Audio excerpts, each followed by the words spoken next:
मैं अम्मा के साथ सोया हुआ था जब आधी रात को अम्मा मुझे मारने लगी। बोली, शर्म नहीं आती तुझे बेशरम, ये काम करती। मैं अलहदा सोने लगा था। फिर एक शाम बारिश आ गई। मैं डरता हुआ अम्मा के कमरे में गया तो होश उड़ गई। अम्मा बगैर कपड़ों के।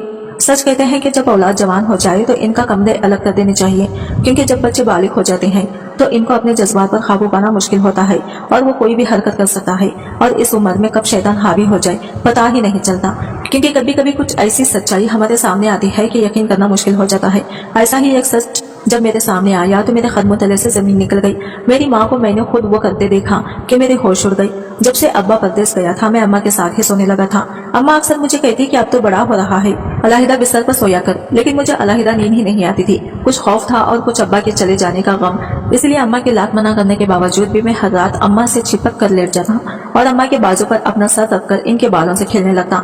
अम्मा की बाहें मेरे लिए सुकून की वो जगह थी जहाँ मैं हर खौफ से आजाद होकर सो जाया करता था। लेकिन पता नहीं अम्मा को क्या परेशानी थी कि वो हर रात बस यही कहती कि अब तो अलग सोया कर। एक रात तो अम्मा ने मेरा बिस्तर अलहदा ही लगा दिया, कहने लगी कि मेरे साथ लेटने की जरूरत नहीं है। अम्मा की बात सुनकर मैं रोने लगा। दूसरे कमरे में सोना मेरे लिए बहुत ही मुश्किल था।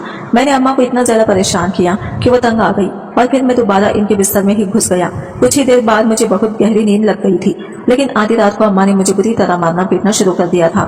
मैं नींद में से उठा था, इसलिए मुझे कुछ समझ ही नहीं आ रहा था। मैं हक्का भक्का सा अम्मा को देखने लगा कि क्या हुआ है। अम्मा गुस्से में कहने लगी, अभी और इसी वक्त दूसरे कमरे में जाकर बिस्तर पर लेट जा, खबरदार जो अब मेरे साथ सोने की बात की।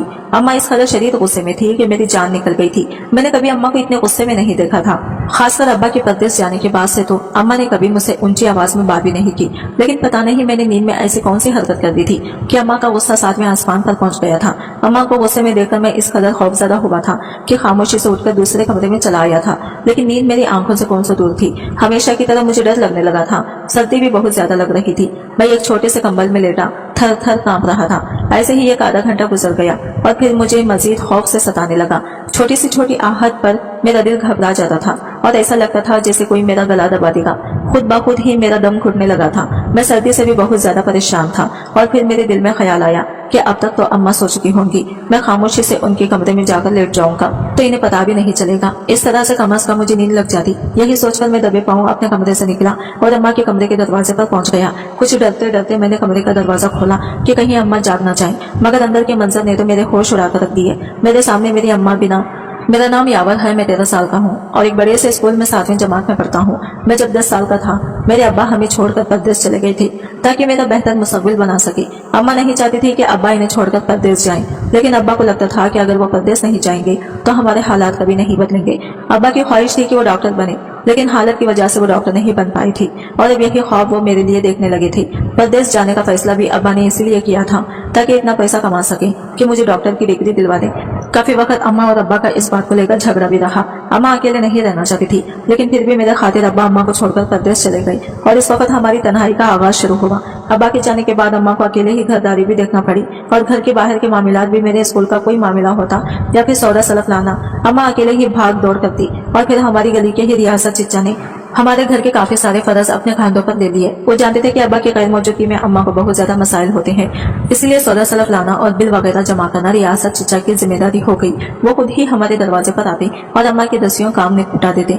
दरअसल रियासत चिच्चा अब्बा के दोस्त भी थे, इसलिए अम्मा को भी इन्हें कोई काम कहते हुए दिक्कत नहीं होती थी और इस बात से गली मोहल्ले वाले भी वाकिफ थे। अब्बा को जाकर साल हुआ तो रियासत चिच्चा का अमल दखल बहुत ज्यादा बढ़ गया और अक्सर हमारे घर के अंदर भी आने लगे, लेकिन वो इसी वक्त आते जब मैं घर पर मौजूद होता। मुझसे मेरी पढ़ाई वगैरह के बारे में सवाल जवाब भी करते और अब्बा बाहर से जो पैसा भेजते इसे रियासत चाचा हम तक पहुंचाया करते थे।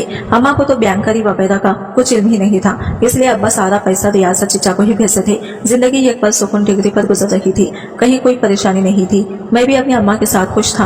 अम्मा भी अब्बा के बगैर आहिस्ता आहिस्ता एडजस्ट कर गई थी, क्योंकि ज्यादातर जिम्मेदारियां रियासत चिच्चा ने उठा ली थी। लेकिन अक्सर अम्मा अब्बा को जरूर याद किया करती और कहती कि तुम्हारे बाप ने तुम्हारे मुस्तकबिल की खातिर मुझे तन्हाई दे दी है।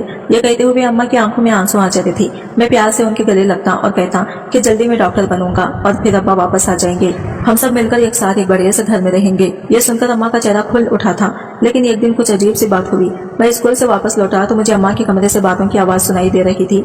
मुझे लगा जैसे मेरे अब्बा वापस आ गए हों। मैं खुशी में दौड़कर अम्मा के कमरे के दरवाजे पर पहुंचा तो ये देखकर हैरान रह गया कि अम्मा बिस्तर पर लेटी थी और रियासत चाचा इनके काफी नजदीक बैठे थे। एक मैं हैरत से इन दोनों को देख रहा था। यह पहली बार था जब मैंने रियासत चचा को अपने अम्मा के इतने करीब देखा था। मुझे देखकर इनके चेहरे पर घबराहट के आसार आ गई। फिर वो कहने लगे, बच्चे तुम कहाँ रह गए थे?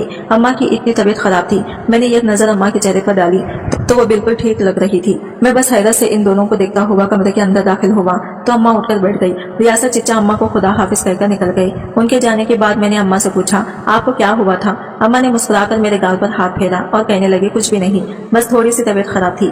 तुम्हारे रियासत चिच्चा से कहकर दवा मंगवा ली थी। ये कहते हुए अम्मा के चेहरे पर मैंने अजीब रंग देखे थे, जैसे वो झूठ कह रही हो, कुछ छुपा रही हो। मगर मैं इतना बड़ा नहीं हुआ था कि अपनी अम्मा से सवाल जवाब करता या इस बात का कोई मतलब निकालता, इसलिए खामोश हो गया। मगर ये सिलसिला यही खत्म नहीं हुआ। 2 दिन बाद मैं स्कूल से घर लौटा तो अम्मा घर पर नहीं थी। मेरे पास घर की एक्स्ट्रा चाबी होती थी, इसलिए मैं दरवाजा खोलकर अंदर दाखिल हो गया।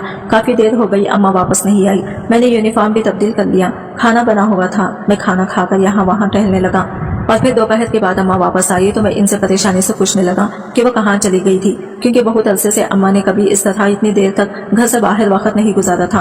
अम्मा कहने लगी कि कहीं नहीं, बस बाजार तक गई थी। मैंने अम्मा के हाथ देखे, दोनों हाथ खाली थी। मैंने हैरत से पूछा, आप किसके साथ गई थी? क्योंकि अम्मा जब घर में दाखिल हुई थी तब रियासत चिच्चा की मोटरसाइकिल रुकने की आवाज मुझे सुनाई दी थी और मुझे यकीन था कि वो रियासत चिच्चा के साथ ही गई थी। मगर अम्मा ने अलग ही बात की। वो कहने लगी, मैं अकेली गई थी, रिक्शे में लौटी हूँ। अम्मा की बात पर मैं चौंक गया था, क्योंकि रिक्शे की तो कोई आवाज सुनाई नहीं दी थी। जहाँ तक मुझे अंदाजा था, रियासत चिच्चा अम्मा को छोड़कर गए थे।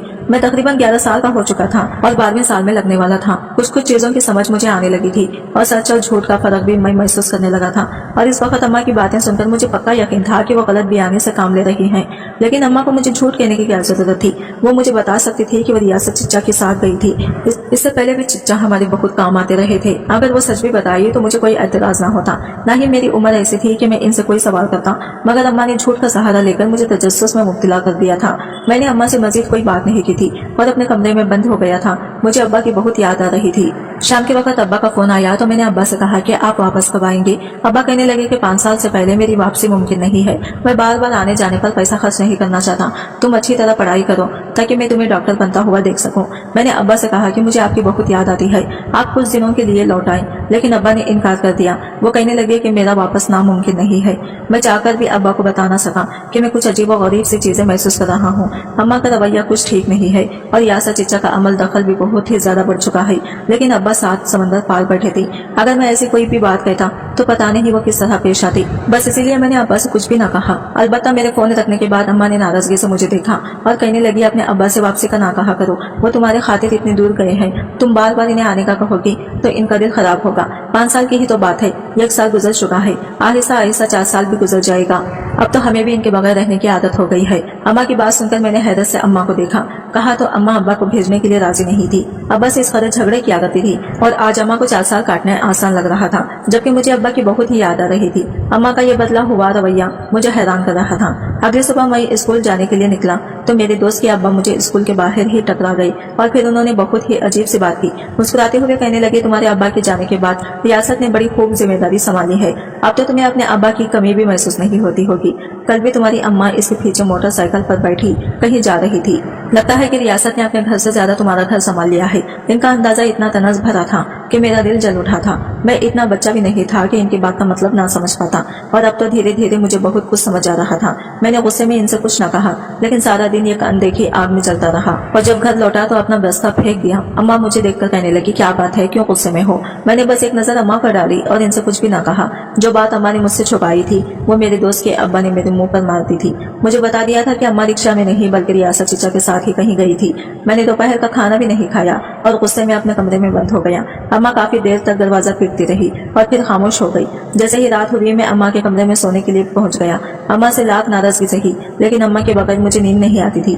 मैं अम्मा के साथ लेटा तो वो खुद ही मेरे बालों में हाथ फेरते हुए पूछने लगी कि मुझे क्या हुआ था, मगर फिर भी मैंने कोई जवाब न दिया। सुकून तो मुझे अम्मा के पास ही आता था, इसलिए लेटते ही कुछ देर पास हो गया और जब अगली सुबह मेरी आंख खुली तो दिन के 11 बज रहे थे। इतवार का दिन था, छुट्टी की वजह से अम्मा ने मुझे नहीं उठाया था। अलबत्ता बाहर सहन से बातों की आवाज सुनाई दे रही थी। मैं उठकर कमरे के दरवाजे तक पहुंचा ही था कि मुझे शहर में रियासत चिच्चा नजर आ गई। वो दबी दबी आवाज में अम्मा से कह रही थी कि हमें यावर को सब कुछ बता देना चाहिए, आज नहीं तो कल इसे पता चल ही जाएगा। अम्मा कह रही थी कि अगर मैंने यावर को कुछ भी बताया तो वो फौरन अपने बाप को बता देगा। आप बेफिक्र रहें, किसी को कुछ पता नहीं चलेगा। पिछले 6 महीने से भी तो सब कुछ ठीक चल रहा है, आगे भी कुछ वक्त ऐसे ही निकल जाएगा। जब सही वक्त आएगा तो मैं खुद सबको बता दूंगी। रियासत चिच्चा कहने लगी, देख लें, ऐसा ना हो कि बहुत देर हो जाए और मामला हाथ से निकल जाए। यावर वैसे भी बड़ा हो रहा है, बातों को समझने लगा है, जब बाद में इसे यह बात पता चलेगी तो वो हमें माफ नहीं करेगा। अम्मा कहने लगी, यावर की फिक्र आप ना करें, इसे मैं खुद संभाल लूंगी। फिलहाल वो छोटा है और इसे इन बातों की इतनी समझ नहीं है। इन दोनों की बात सुनकर मेरा दिल धड़कना भूल गया था। मैं वापस चारपाई पर आकर बैठ गया और सोच में पड़ गया कि आखिर अम्मा मुझसे क्या छुपा रही है। रियासत चिच्चा और अम्मा के दरमियान क्या चल रहा है। कुछ देर बाद बातों की आवाज बंद हो गई थी। शायद रियासत चिच्चा जा चुकी थी और फिर अम्मा कमरे में आई तो मुझे जागता देखकर चौंक उठी और कहने लगी, तुम कब उठी? मैंने झूठ कह दिया कि बस अभी अभी उठा हूँ। अम्मा मुस्कुराई, कहने लगी, सर्दी की वजह से मैंने खुद तुम्हें नहीं उठाया था। अब तुम उठ ही गए हो तो नाश्ता करो और फिर पढ़ाई करने बैठ जाओ, तुम्हारे इम्तिहानात नजदीक हैं। मैंने तुम्हारी रियासत चाचा को कह दिया है, वो रोजाना शाम में आकर तुम्हें रियाजी पढ़ा दिया करेंगे। तुम रियाजी में कमजोर होना, इसलिए रियासत ने खुद कहा है कि वो तुम्हारी मदद कर देंगे। अम्मा के मुंह से रियासत चिच्चा का नाम सुनकर मुझे पता नहीं क्यों अच्छा नहीं लगा था। अब्बा से कहीं ज्यादा अहमियत रियासत चाचा को हासिल हो चुकी थी, जो मेरे सगे चिच्चा भी नहीं थे। वक्त ऐसे ही गुजर रहा था। रियासत चिच्चा रोज मेरे घर आके मुझे रियाजी पढ़ाते, अम्मा भी हमारे आस पास ही रहती और रियासत चाचा से काफी बातचीत भी करती थी। इन दोनों के दरमियान किसी किस्म का कोई पर्दा या झिझक भी नजर नहीं आती थी। अब तो गली मोहल्ले वाले भी दबे दबे लफ्जों में हमारे हवाले से बातें करने लगे थे। कभी कभी कोई मुझे रोक कर ये पूछ भी लेता कि तुम्हारे अब्बा कब लौटेंगे, कब तक रियासत तुम्हारे घर की जिम्मेदारी उठाएगा, और मैं शर्म से शर्मसार हो जाता। ऐसे ही दूसरा साल भी गुजर गया और तीसरा साल शुरू हुआ, लेकिन हालात पहले जैसे ही रहे। रियासत चिच्चा का अमल दखल कम होने की बजाय और भी बढ़ गया और अम्मा छोटी छोटी बातों पर मुझसे काफी झूठ बोलने लगी, जो मुझे पता भी चल जाते, लेकिन मैं बस अम्मा का भरम रखने के लिए खामोश रहता। मैं अभी भी अम्मा के साथ अम्मा के बिस्तर पर ही सोता था। लेकिन एक दिन अम्मा कहने लगी, तुम 13 साल के होने वाले हो, बड़े हो गए हो, अब तुम्हें मेरे साथ एक बिस्तर पर नहीं सोना चाहिए, बराबर वाले कमरे में सोया करो। मैंने अम्मा को मना किया कि मुझे डर लगता है, लेकिन यह बात अम्मा को भी मालूम थी। वो कहने लगी, इसीलिए तो कह रही हूँ कि अपने अंदर का डर निकालो और अब तन्हा रहने की आदत डालो। मैं हमेशा तुम्हारे सर पर नहीं रहूंगी। अम्मा की बात सुनकर मैं इनके सीने से लग गया और कहा कि अम्मा, मैं आपके बगैर नहीं रह सकता, मैं आपके साथ ही सोऊंगा। मैंने रोना शुरू कर दिया तो अम्मा ने मुझे अपने साथ सुला लिया, लेकिन फिर आधी रात को उन्होंने मुझे नींद से उठाकर मेरे साथ मारपीट शुरू कर दी और कहने लगी, तुम्हें शर्म नहीं आती ये सब करते हुए? जाओ दूसरे कमरे में जाकर सो जाओ। मैंने अम्मा को आज तक इतने शदीद गुस्से में नहीं देखा था, बस इसीलिए मैं अम्मा की बात मान गया और खामोशी से उठकर दूसरे कमरे में चला गया। एक तो सर्दी शिद्दत की थी, दूसरा मुझे रात को डर लगता था। मैं अम्मा की बात मानकर यहाँ आ तो गया था, लेकिन मुझे हरगिज भी नींद नहीं लग रही थी। हर आहट पर यही लग रहा था जैसे कोई मेरे कमरे में घुस आया हो। और फिर मेरा सब्र खत्म हुआ और मैं सर्दी से कपकपाने लगा, तो मैंने सोचा कि मैं अम्मा के पास चला जाता हूँ। अम्मा तो सो चुकी होगी, मैं अम्मा के कमरे में ही कहीं सो जाऊंगा, उनको पता भी नहीं चलेगा। यही सोचकर मैं इनके कमरे के दरवाजे पर पहुंचा और हल्के से कमरे का दरवाजा खोला तो अंदर का मंजर देखकर मेरी आंखें हैरत से खुल गई। मेरी अम्मा आधी रात को मेरे सामने बिना लिबास मौजूद थी और उनके जिस्म पर बड़े बड़े जख्म मौजूद थे, जिस पर वो कोई मरहम लगाने में मसरूफ थी, इसलिए इन्हें मेरे आने की खबर नहीं हुई थी। अम्मा के जिस्म पर सुर्ख रंग के बड़े बड़े जख्म देखकर मेरी चीख निकल गई थी। मैं फौरन अम्मा के पास पहुंचा और पूछा, अम्मा ये क्या हुआ है? मुझे देखकर अम्मा के चेहरे का रंग उतर गया। अम्मा ने जल्दी से खुद को चादर में छुपाया और कहने लगी, यावा तुम यहाँ क्या कर रहे हो? मैंने तुमसे कहा था ना कि मेरे कमरे में मत आना। मैंने अम्मा से कहा कि मुझे बताओ अम्मा ये सब क्या है। अम्मा ने पहले तो बात को टालने की कोशिश की, लेकिन जब मैं रोने लगा तो अम्मा ने मुझे ऐसी बात बताई जिसे सुनकर मेरे सर पर आसमान गिर पड़ा। अम्मा कहने लगी कि इन्हें कैंसर है, जो आहिस्ता आहिस्ता इनके सारे जिस्म में फैल गया है। उन्होंने बहुत से टेस्ट करवाए और इलाज करवाने की कोशिश भी की, लेकिन इनका कैंसर नाकाबिल इलाज है और वो ज्यादा अरसे की मेहमान नहीं है, इसलिए उन्होंने ये बात किसी को भी नहीं बताई, ना मुझे और ना ही अब्बा को। वो नहीं चाहती थी कि अब्बा ये सुनकर वापस लौट आए और मेरे मुस्तकबिल को लेकर जो ख्वाब उन्होंने देखा था वो अधूरा रह जाए। अलबत्ता रियासत चाचा और इनकी बेबी को इस बारे में इल्म था। रियासत चाचा ही इन्हें इलाज के लिए डॉक्टर के पास ले जाते थे और वही अम्मा की देखभाल भी कर रहे थे। अम्मा रोते हुए मुझसे कहने लगी, मुझे माफ कर दो यावर, मैंने तुम्हारे साथ बहुत बुरा रवैया रखा, लेकिन मैं क्या करती, मैं तुम्हें यह बात नहीं बताना चाहती थी और मुझे अपने जख्म पर दवा लगानी थी, बस इसलिए मैंने गुस्सा करके तुम्हें दूसरे कमरे में भिजवाया। मैंने तुमसे बहुत दफा झूठ कहा। रियासत मुझे जब भी हॉस्पिटल लेकर जाता तो मैं वापस आकर तुमसे कोई ना कोई झूठ ही कहती ताकि तुम्हें ये पता ना चले कि मैं हॉस्पिटल गई थी।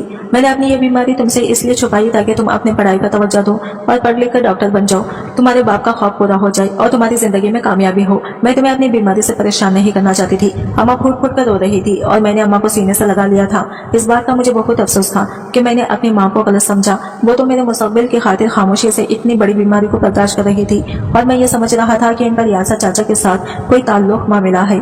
वो चाचा के साथ इश्क मोहब्बत के चक्कर में पड़ गई है। मैंने अम्मा से वादा किया था कि मैं दिल लगाकर पढ़ाई करूंगा और इनकी भी खूब खिदमत करूंगा। मैंने ही अब्बा को अम्मा की बीमारी का भी बताया था क्योंकि मुश्किल से इस घड़ी में अम्मा को अब्बा की जरूरत थी और मैं चाहता था कि अब्बा लौट आए। जब अब्बा को पता चला कि अम्मा को इतनी बड़ी बीमारी हो गई है तो वो खुद सब कुछ छोड़ छाड़ कर वापस आ गए और फिर उन्होंने अम्मा का ख्याल रखना शुरू किया और यही नौकरी कर ली। मैंने अब्बा से वादा किया था कि मैं सख्त मेहनत करूंगा और स्कॉलरशिप पर मेडिकल में दाखिला लूंगा ताकि इन्हें मेरी फीसों का ज्यादा बोझ न उठाना पड़े। अब्बा अम्मा का बड़े से हॉस्पिटल में इलाज करवा रहे हैं। मैं नहीं जानता था कि मेरी अम्मा ठीक होगी या नहीं, लेकिन मैं हर रोज इनके लिए दुआ करता हूँ। उन्होंने मेरी खातिर 2 साल तक खामोशी से अपनी बीमारी को बर्दाश्त किया है और ये बात मेरे लिए नाकाबिल फरामोश है। ऐसा सिर्फ माँ ही कर सकती है, चाहे वो मेरी हो या किसी और की। साथ ही मैं अपने अब्बा को भी बहुत इज्जत की निगाह से देखता हूँ जिन्होंने मेरी खातिर अपनी जवानी को परदेश में झोंकने का फैसला किया था।